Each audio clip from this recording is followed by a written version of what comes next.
Hello everyone, I am Richa and welcome to my channel target study point. आज हम building material में stone chapter के बारे में जानेंगे, जो कि हर एक सिविल इंजीनियर के लिए सब्जेक्ट बहुत ही इम्पोर्टेंट रखता है। तो चलिए हम स्टार्ट करते हैं। सबसे पहले बिल्डिंग स्टोन्स। बिल्डिंग स्टोन में हम सबसे पहले रॉक के बारे में पढ़ते हैं। तो देखिए रॉक क्या होता है। रॉक एक पोर्शन होता है अर्थ क्रस्ट का, जो कि डेफिनिट शेप और स्ट्रक्चर का नहीं होता है। मतलब इसकी स्ट्रक्चर सर्कुलर भी हो सकती है, रेक्टेंगुलर भी हो सकती है। ये जो है हमारा इरेगुलर शेप में होता है। ओके, और ये 20 किलोमीटर डेप्थ नीचे जो होती है वहां तक मिलता है हमें। इसकी डेप्थ 20 किलोमीटर होती है। ओके, और उसके बाद आता है स्टोन। स्टोन क्या होता है, तो देखिए इसका डेफिनेशन है, स्टोन यूजुअली मीन्स पीसेज और ब्लॉक ऑफ बेसिक मटेरियल। मतलब कि जो स्टोन होता है हमारे पास वो रॉक से ही बनता है। ठीक है, वो कैसे बनता है, वो आगे आगे इसके टाइप आएंगे, वहां से पता चलता रहेगा कि रॉक से कैसे स्टोन बनता है। अब आइए हम जानते हैं क्लासिफिकेशन ऑफ रॉक। तो देखिए हम किस तरह से स्टोन को क्लासिफाई कर पाते हैं। तो स्टोन या रॉक जो हमारी क्लासिफिकेशन हम करते हैं, हम 3 टाइप से क्लासिफिकेशन करते हैं। जियोलॉजिकल क्लासिफिकेशन, फिजिकल क्लासिफिकेशन और केमिकल क्लासिफिकेशन। यानी जियोलॉजिकल क्लासिफिकेशन का मतलब ये है कि उत्पत्ति के आधार पर चट्टानें हमारी किस प्रकार से उत्पन्न होती है। उत्पत्ति के आधार पर हमारा क्लासिफिकेशन जो होता है वो क्या कहलाता है, जियोलॉजिकल क्लासिफिकेशन, यानी भूवैज्ञानिक वर्गीकरण कहलाता है। आगे हमारा है फिजिकल क्लासिफिकेशन। इसका मतलब ये है कि भौतिक संरचना के आधार पर जो हमारा क्लासिफिकेशन किया जाता है उसे हम कहते हैं फिजिकल क्लासिफिकेशन। अगला है केमिकल क्लासिफिकेशन।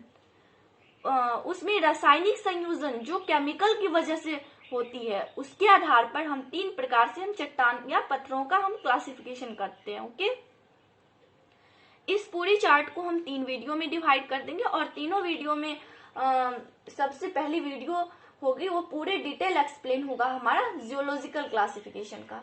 सेकेंड पार्ट में हम बताएंगे फिजिकल क्लासिफिकेशन के बारे में और थर्ड पार्ट में हम बताएंगे केमिकल क्लासिफिकेशन के बारे में। तो सबसे पहला जो हमारा है वो है जियोलॉजिकल क्लासिफिकेशन। उत्पत्ति के आधार पर जो हमारी चट्टानी क्लासिफिकेशन की जाती है वो किस तरीके से होती है। देखिए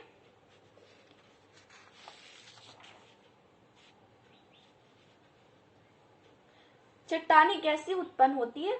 जैसे कि आप जानते हैं कि पृथ्वी की पूरी लेयर्स जो हमारे डिवाइड है वो हमारा 3 भागों में डिवाइड है। आप जानते हैं क्रस्ट, मेंटल, कोर। हम जानते हैं कि कोर में बहुत हाई टेम्परेचर की वजह से मैग्मा लावा हमारा लिक्विड फॉर्म में होता है। जब भी अर्थ के किसी भी पोर्शन से मैग्मा और लावा बाहर निकलता है और बाहर निकलने पर वो अर्थ के अलग अलग लेयर्स में या अलग अलग डेप्थ पर डिवाइड हो जाता है या फैल जाता है, तो उस आधार पर हमारी चट्टानें बनना स्टार्ट होती है। तो सबसे पहली हमारी रॉक है इग्नियस रॉक। मैं आपको साथ ही साथ हिंदी में भी इसको एक्सप्लेन करती जाऊंगी। तो देखिए इग्नियस रॉक का मतलब है यहाँ पर अग्नि चट्टान। सेडिमेंट्री रॉक का मतलब है अवसादित रॉक। तीसरी चट्टान है हमारी मेटामॉर्फिक रॉक। तो उत्पत्ति के आधार पर हमारी 3 प्रकार की रॉक होती है, जिसमें सबसे पहला है इग्नियस रॉक, दूसरी है सेडिमेंट्री और तीसरी है मेटामॉर्फिक रॉक। ये आप सभी लोग को आसानी से पता होगा, पहले से आप इसे जानते होंगे। तो चलिए देखिए इग्नियस रॉक की अगर हम बात करें, अब इसकी हम बात करते हैं कि कैसे इसका फॉर्मेशन होता है, कैसे चट्टानें बनती है। तो देखिए जैसे मैंने अभी आपको बताया कि जब भी पृथ्वी के लेयर्स जो है वो 3 टाइप के हमारे होते हैं, क्रस्ट, मेंटल, कोर। कोर में बहुत हाई टेम्परेचर की वजह से हमारा मैग्मा लिक्विड फॉर्म में होता है, जो अक्सर किसी भी पोर्शन से निकलने की कोशिश करता है। जैसे मैंने यहाँ पर कुछ लेयर्स बना रखी है, आप देख रहे हैं। तो ये बीच वाला पोर्शन, आप ये समझिए कि ये बीच वाला पोर्शन मिला मैग्मा या लावा को। तो मैग्मा इस पोर्शन से निकलेगा और अर्थ अलग अलग लेयर्स में डिवाइड हो जाएगा। तो देखिए इग्नियस रॉक को अब आप देखेंगे कि इग्नियस रॉक से सेडिमेंट्री रॉक बनेगी और सेडिमेंट्री रॉक से ही मेटामॉर्फिक रॉक बनेगी। या तो ये भी हो सकता है कि इग्नियस रॉक से डायरेक्ट मेटामॉर्फिक रॉक बन जाए। तो आप देखिए यहाँ पर मैंने इस इग्नियस रॉक के बहुत सारे नाम लिख रखे हैं अलग अलग। तो इन नामों से भी अक्सर क्वेश्चन पूछ लिए जाते हैं कि इग्नियस रॉक को और किस नाम से जानते हैं, सेडिमेंट्री रॉक को और किस नाम से जानते हैं, या इसकी प्रॉपर्टी कैसी होती है। तो देखिए इग्नियस रॉक को पेरेंट्स रॉक बोला। आखिर पेरेंट रॉक क्यों बोल रहे हैं? पेरेंट्स का मतलब अभिभावक, आप जानते हैं। तो जैसे कि ये जितनी भी रॉक है मैंने अभी आपको बताया, चाहे वो सेडिमेंट्री रॉक हो चाहे वो मेटामॉर्फिक रॉक हो, बनते किससे है? इग्नियस रॉक से। तो सारी रॉक का जन्म हो रहा है इग्नियस रॉक से। तो इग्नियस रॉक एक तो पेरेंट्स रॉक है और दूसरा मदर रॉक। तो इग्नियस रॉक को ही क्या बोला जाता है? पेरेंट्स रॉक या मदर रॉक के नाम से भी इसे जानते हैं। क्यों? क्योंकि बाकी सभी रॉक्स की उत्पत्ति किसके आधार पर हो रही है? इग्नियस रॉक के आधार पर। इसी से ये फॉर्मेशन होगा। कैसे होगा आगे बताते हैं।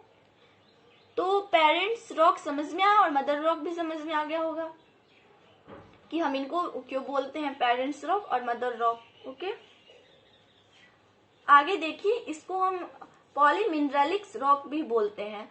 तो पॉलीमिनरलिक क्यों बोल रहे हैं? देखिए मैंने अभी आपको बताया कि जब मैग्मा जब निकलेगा तो अर्थ की अलग अलग लेयर्स में डिवाइड होगा। तो वो कुछ पृथ्वी के ऊपर, पृथ्वी के बहुत गहराई पर, पृथ्वी के बहुत ही कम गहराई पर, जिसे हम कह सकते हैं शैलो डेप्थ पे हमारा वो डिवाइड हो जाता है।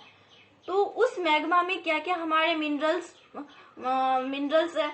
तो मैग्मा में हमारे जो मिनरल्स है वो है मैका, फेल्सफर एंड क्वार्ज। यानी कि हम ये कह सकते हैं कि जब एक से ज्यादा मिनरल्स किसी भी रॉक्स में होते हैं तो उस रॉक्स को हम क्या कहते हैं?